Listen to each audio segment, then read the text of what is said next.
Good morning, family and friends. I'm going to talk to you today from the subject renewing our minds. Romans 12, verse 2.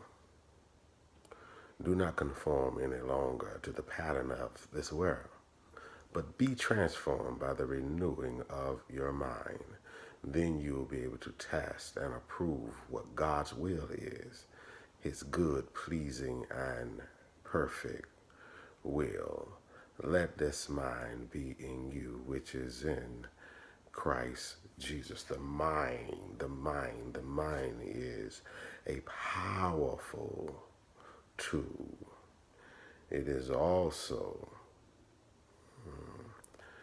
the driving force of our attitudes, our actions, how we perceive ourselves. Whether we live in positivity or wallow in negativity, how we consider every situation.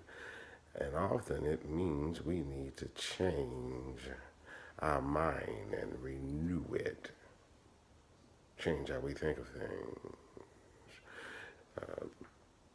A little boy went into the backyard one evening to play with the baseball and bat, and as many of us did as children, we would take the ball and throw it in the air and swing the bat. So we were pitcher and batter. And so as this little boy threw the ball in the air, he declared in his mind and spoke loudly, I'm the best hitter in the world. Threw the ball in the air, took a mighty swing, a home run swing, but he missed without a moment's hesitation. He took it in the ball again, threw it in the air, mighty swing, miss, strike two. Tossed it a third time, took a swing, strike three. The little boy had just declared that he was the best hitter in the world, but he whiffed on the ball 3 times. And anybody who understands the game of baseball understands that 3 strikes and you're out. This little boy should have lowered his head in disappointment. But what he does is something that we should do every day. He laid his bat down, put a big smile on his face, and said, what do you know? I'm the best pitcher in the world. Now that's a good attitude.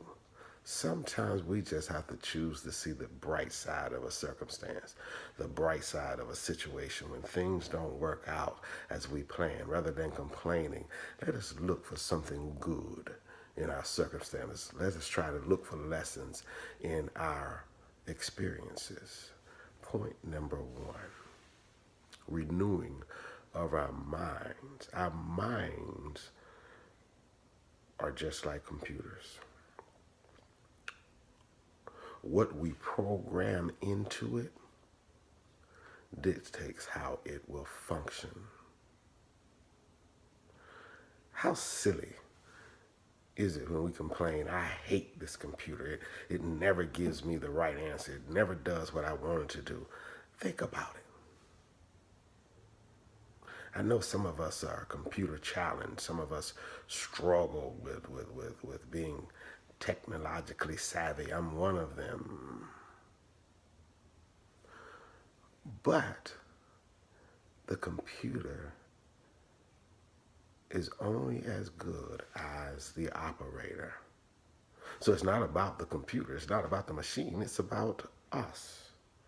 We have that God has placed in us the most powerful computer in the world.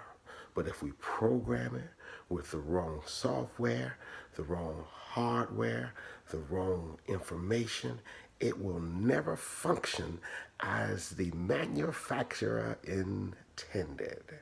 Beyond that, we know that there are multitudes, there's a plethora of viruses lurking out in cyberspace, waiting for an opportunity to destroy our hard drive. If you miss that, you'll get it on your way to work this morning. And the information is stored in our computer. When a virus gets into a perfectly good computer, it contaminates the information we have. Before long, our computer becomes sluggish. It will malfunction. We may not be able to get to the program we need to retrieve important information. Renewing of the mind. The mind is like a computer.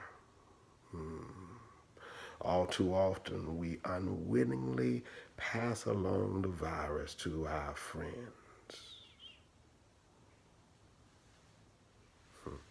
Our business associates, exasperating the problem by contaminating the systems of others with the same virus that has contaminated our mind. Unusually, these problems occur not because our computer is defective, but because somebody has taken control and contaminated or reprogrammed the software, the valuable programs, or the information within our hard drive. And then we have to call in a specialist to reprogram the hard drive.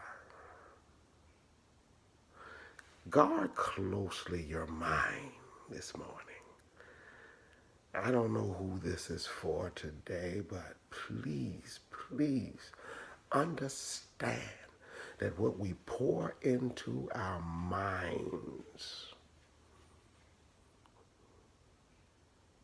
controls our attitudes, our actions, and who we are. Renew our minds. God bless you. God keep you.